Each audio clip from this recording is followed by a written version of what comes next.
let's go on to Mike and Molly. Sure.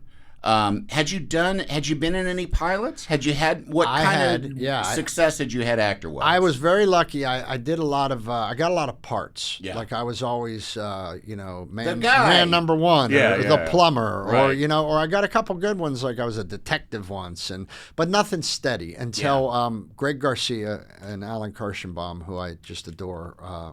God rest Alan, and they gave me a reoccurring part on a show called Yes Dear, and that was like a real education to be able to get an episode every 4 episodes and to learn how that works. Yeah. And then that kind of prepared me for Mike and Molly. And when I got Mike and Molly, it was for me it was terrifying. But I was surrounded by such talent that it really, I really stepped in shit. In the best way, because I had Melissa McCarthy. Yeah. And the rest of that cast, Lou Mastillo, Rondi Reed, Reno Wilson, Nyambi, Swoozie Kurtz, Katie Mixon, they were like the Chicago Bulls. Yeah. Because they were, and they were all formally trained. Like Melissa, the Groundlings and Illinois College, and Reno went to the School of Fame, Nyambi's Shakespearean trained. Lou and Swoozie are off of Broadway. Yeah. Rondi's out of Steppenwolf, and then I come out of the comedy club kitchen. You guys want to do a play? And so I learned. I got some extra chicken fingers. Exactly. If anybody's hungry. I learned so much from them, and then I had the gift of having Jimmy Burrows direct us for the first 2 years. He's the best. And then I have Chuck Lorre overseeing it, and we had Peter Roth at the time at Warner Brothers. So I really stepped into this. Really, you did find there's a lot of talk about a treasure trove. There's names you can name of boom famous right? or just successful people. Like there are names that you could say, well, I got on this show that so and so was running, and that guy's had a bunch of hits, and I'd be like, ugh, I'd be like, ugh. Yeah. But you found I was surrounded by the best. Like you said, Jimmy Burrows. I got to work with him once, and I was like, oh yeah, he's magic. I get it. He's magic, man, and he just knows stuff. Him and Chuck share that. They've seen so much television that they just know when shit's gonna work, and they tell you something, and you're like, that's not gonna work, and then you do it, and the audience lights up, and you're like, how did you know? Yeah. Like Jimmy would say something as simple as say the line, then drink the coffee. Don't drink the coffee, then say the line, and you do it, and the audience explodes. I'm like, how did he know that? Yeah. You know what I mean? So I really absorbed as much as I could from that. I really tried to learn, and Melissa was such a great partner because, she's so talented, and her improv skills, and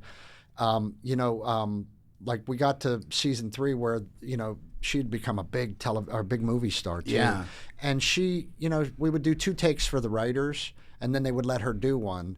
And then I got to develop this really cool straight man thing and then I would say to her, I don't want to know what you're going to do. Yeah. Because then the reaction will be super fun. Sure. And I finally they made me, that cast, especially Lou and Rondi and Reno, those 3 really helped me so much. But I got so comfortable in that place. And again, it was the drama department again. Yeah. Now I'm with these kids that accept me for who I am, and we all have the common goal of a great show. Yeah. And I just think that was a once-in-a-lifetime experience. Yeah. And I'm very grateful for the show I'm doing now. I'm very proud of the show I'm doing right now. And it's been a lovely group of people over there. But that Mike and Molly experience was really spectacular. Like, I honestly couldn't believe I was in the middle of that a lot. Yeah. It took till about season 3 where I was really comfortable and not terrified. When Melissa starts to take off in the way that she did, Yeah. How is that for you? Are there Hated her.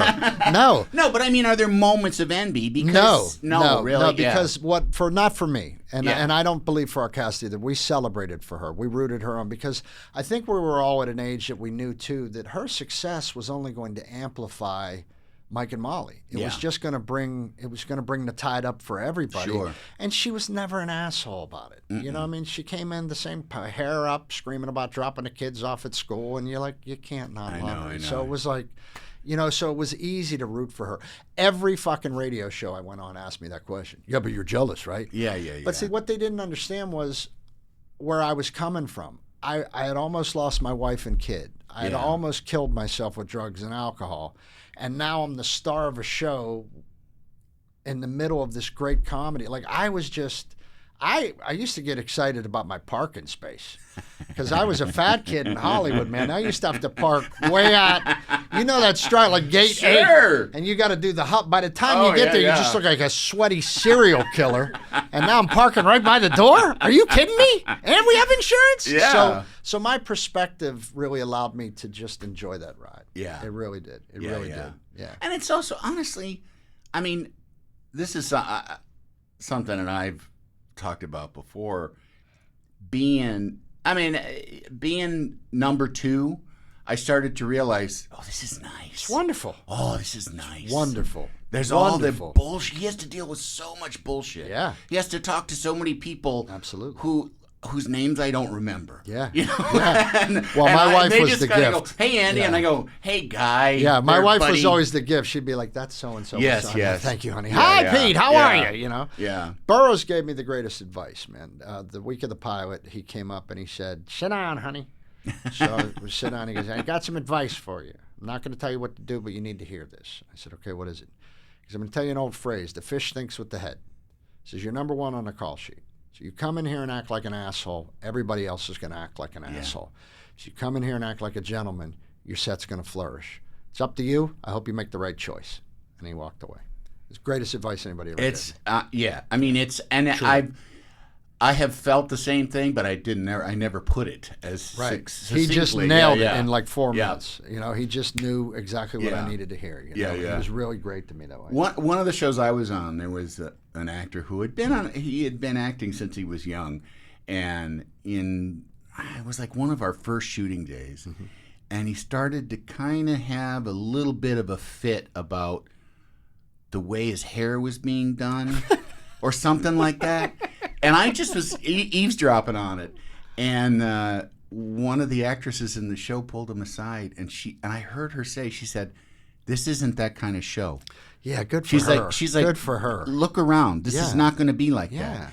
And to his credit, he went, "Oh, okay." He got it. And then he wasn't, you know. Well, I think it's what you're raised in. It's the culture that you come up in. But if you start with gratitude, man, if you can hold that gratitude.